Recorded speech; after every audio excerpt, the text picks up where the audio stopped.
Hey there guys, in today's video I'm going to walk you through how I built a faux rockwork background for a leopard gecko. So this rock background is going to include some basking ledges. So if that's something you guys are interested in seeing, make sure to stick around because that's going to be coming up right after this.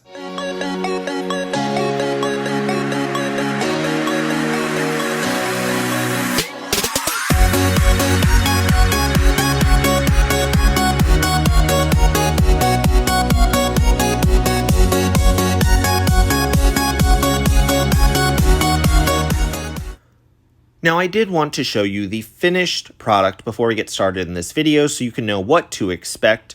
So this is a faux rockwork background that I did for a friend. They wanted to get a lizard for their child for Christmas, so I wanted this to be nice, but I was also trying to put this together as quickly as possible. So if you guys have never been here before, my name is Jack, and over here at High Red Bird, I am tirelessly working to find new ways to make the keeping of exotic animals and pets more exciting, more affordable, and ultimately more enjoyable. And one of the ways that I find we can do that with reptiles, or things that don't naturally have a strong pull to them. Not everybody sees reptiles and thinks, oh, it's cuddly and fluffy and wonderful, is by making their enclosure a little bit nicer. So here I'm doing a faux rockwork background. So I'm starting with a brand new aquarium. I'm going to go ahead and peel off the stickers. Usually there's going to be a sticker on the front that tells you a little bit of information about the tank. You may also have a sticker somewhere on the side or the inside that has manufacturing info, so just go ahead and remove those. And then I'm going to go through with an alcohol prep pad to clean the glass. I like to clean the back glass really well. Because I want to make sure that the polystyrene and silicone that I'm going to be using as the framework of this background has the ability to adhere very nicely. I like using alcohol prep pads over just rubbing alcohol and a paper towel because I find it's just the right amount of rubbing alcohol. It dries really quickly and lets me get to work. So the first thing I'm going to be working on in this enclosure is putting together some ledges. This is going to be a lizard enclosure. It's a small lizard. It's a leopard gecko. So this foam can definitely support the weight of that animal. If you are planning to do something like this for a bigger animal, you're probably going to need a little bit more structure. But I'm going to start by keeping that flat edge on a couple of pieces of the polystyrene. And I'm going to go ahead and not only do the ledge piece, but then I'm going to keep a flat edge on a piece underneath so that I can butt it directly against that ledge to just help support that weight. And you can see I'm using more than one piece. I'm stacking them and I am breaking off the pieces. The goal here is to create a little bit more organic shape. And that's especially important on these ledge pieces because you can see that underside of the ledge, the tops of the support pieces are still going to have that straight edge because I want them to get good contact. Now, once I have the ledge pieces put in place, I'm just going to break apart pieces of foam to get a look that I am happy with. For this, I'm just going to go ahead and scatter pieces of foam. For this look, I just want to remember that I don't want the pieces too far apart, otherwise it'll look too fake. I mean, after all, it is fake, but we don't want it to look too fake. And if I have the pieces too close together, I'm not going to have the ability to paint in between them, which means you'll see just the white polystyrene or even the glass, which again is going to look fake. So once I do that, I am going to go ahead and get 100% silicone. I want to make sure that I'm using a silicone that does not have any additives, any mold inhibitors, because those could potentially release fumes that may end up being detrimental to your animal. The other thing is you want to keep in mind, what are you going to use this enclosure for long term? I am planning to use this for a leopard gecko. The silicone is going to be the main support for these ledges, so I want to make sure I use a good amount of silicone. But also, if down the line I decided I wasn't happy with this for the leopard gecko, but decided maybe I want to try to use this for a fish tank or something like that, I want to make sure that this foam has good adhesion with that silicone, because otherwise if you try to put water in there and there's not that much silicone, it'll all just come right up from the glass, and we don't want that. That's not fun. So I'm going to go through and I'm just going to adhere these pieces to the back glass. Although on the support pieces for the ledges, not only am I gluing them to the glass, I am also gluing them to the ledge using that silicone. So that'll ensure that everything gets a ton of good support. Once I am done with that, I'm just going to work my way across. I want to make sure that I am getting a lot of silicone on every single piece. Since I have this aquarium laying on its back, it can be a little bit difficult to know if the pieces are glued into place.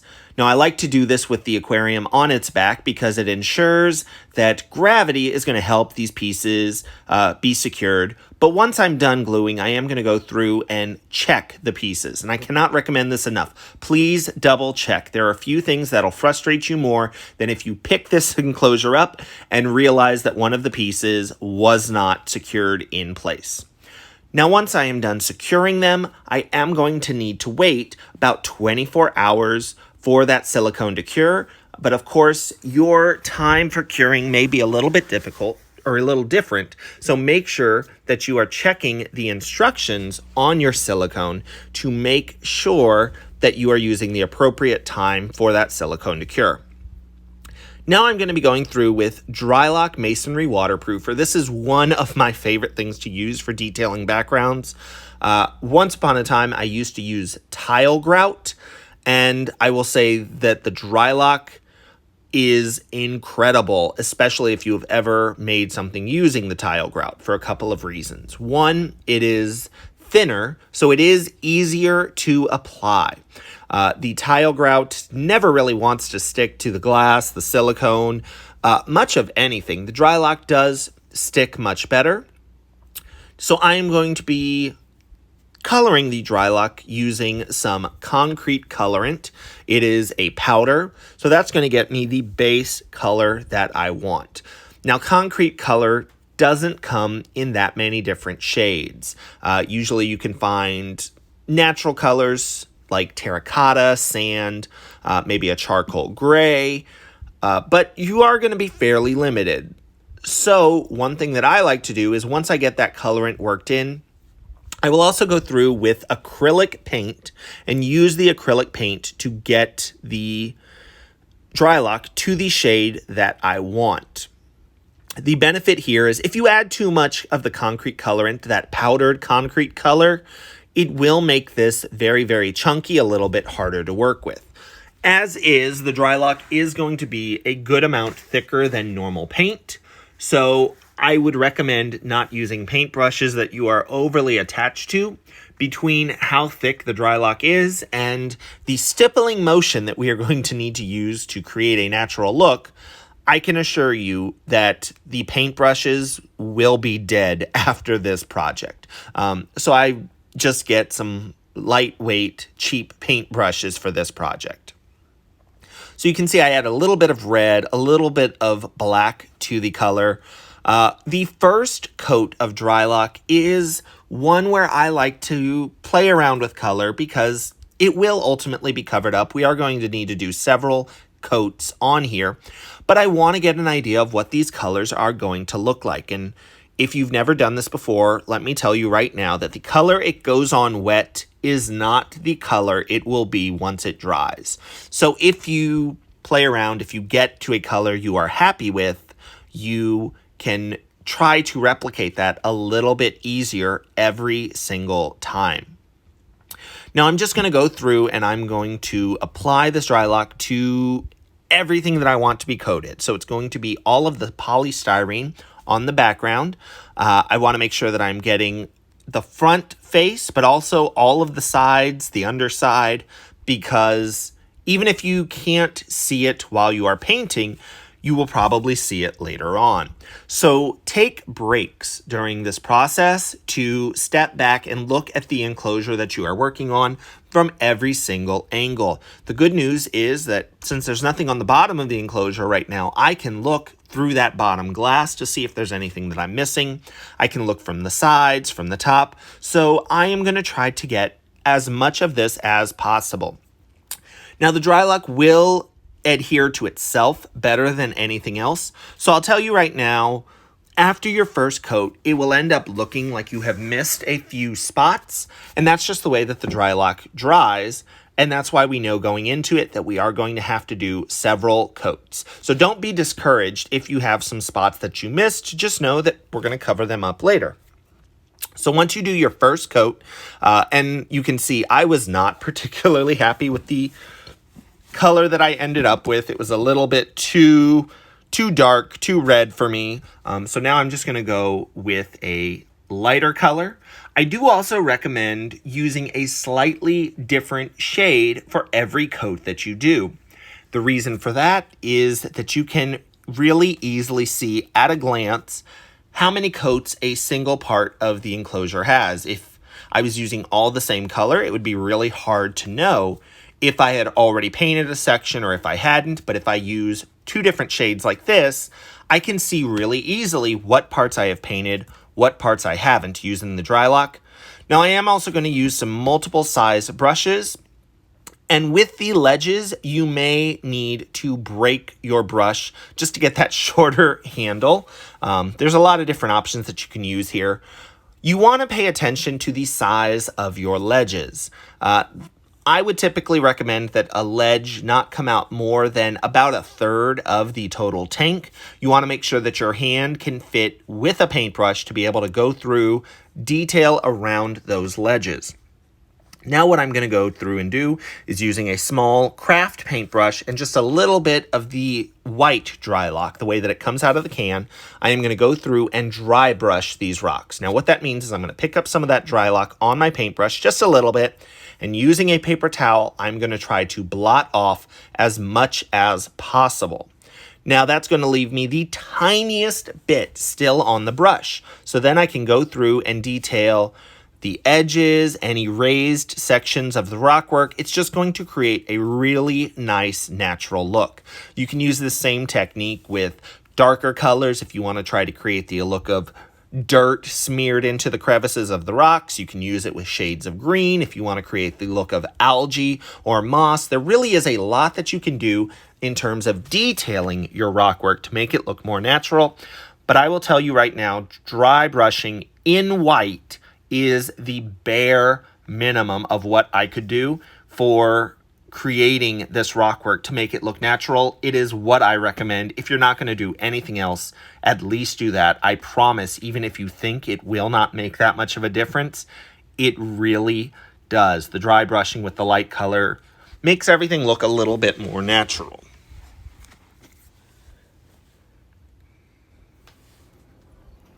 Now, once we get to the part where we have the entire thing dry brushed, I'm going to go through and add some plants directly to the rockwork. This enclosure is ultimately going to a little girl who's going to have a leopard gecko in here.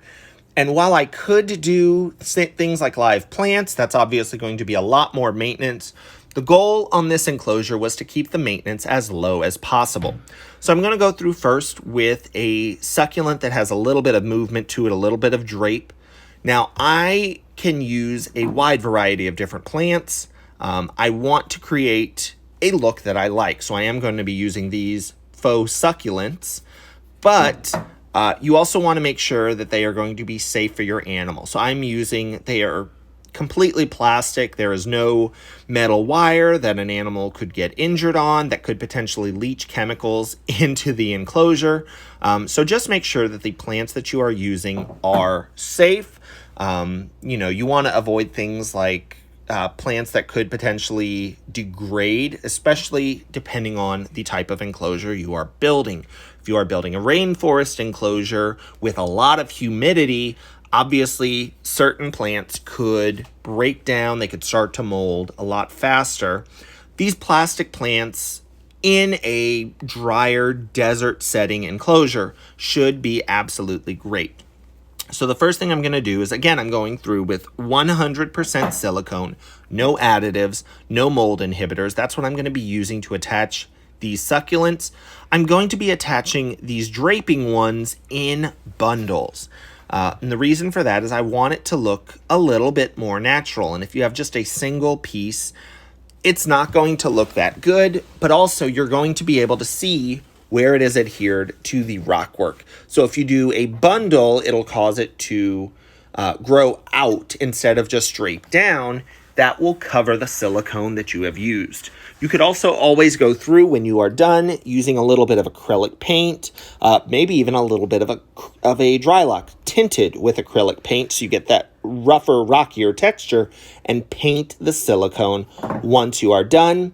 But I found that by adding just a multitude of these draped succulents, I didn't even need to do that. You couldn't see the silicone. So I'm going to go through and do this, and then I also have some smaller clustered succulents that I'm going to be adding as well.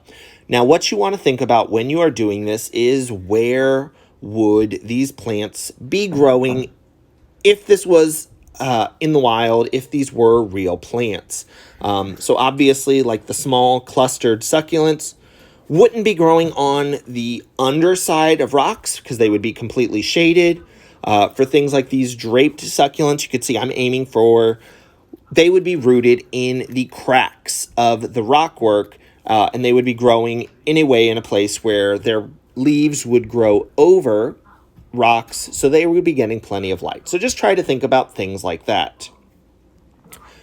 If you need a little help figuring out where your plants should go, one thing I can recommend is take a flashlight, put it where you would want your light source to be. Where would the sun be? It would be overhead, so from the top of the enclosure, pointing down, and only put your plants in places where the light is hitting, or where the leaves of your plants will be, where the light is hitting. If your plant is completely shaded, you may want to avoid that section, unless, of course, it's a different type of shade-loving plant. And you can also use a wide variety of plants to get the look that you want. Here I am using some faux succulents. I got them from a craft store, and they look absolutely incredible. But I've used a wide variety of fake plants to create the look that I want. And the important thing here is just to think about what the finished product is going to look. And it's not necessarily going to be the look of what that plant is when it's at the craft store. For example, I've used things like the leaves off fake hydrangeas to create staghorn ferns. If I stack them, they look like a staghorn fern. I end up not using the flowers, but I get the look that I want, and that's the important part. The most important part here is that you're happy with how it looks. The happier you are with this enclosure, the more likely you are to look at it, the more likely you are to pay attention to your animal's behavior, to pay attention to how the enclosure is functioning. So I cannot stress enough, make sure that you're happy with the way that it looks, because obviously if you didn't like the plants, you could cut them out, you could try different plants, you could always change the color of the rockwork. Now you can see what the back is going to look like. You can see all of that polystyrene foam. So I do have it taped off. I'm going to go through and paint that black. And here you see the finished product. So I hope you guys liked this video. Give it a thumbs up if you did. Subscribe to the channel if you haven't already. And I hope to see you guys next time. Thanks. I do need to say thank you to my Patreon patrons for helping to make these videos possible. You can find out more by visiting Hi Red Bird on Patreon or clicking the link in the description section down below if you would like more information. Thanks!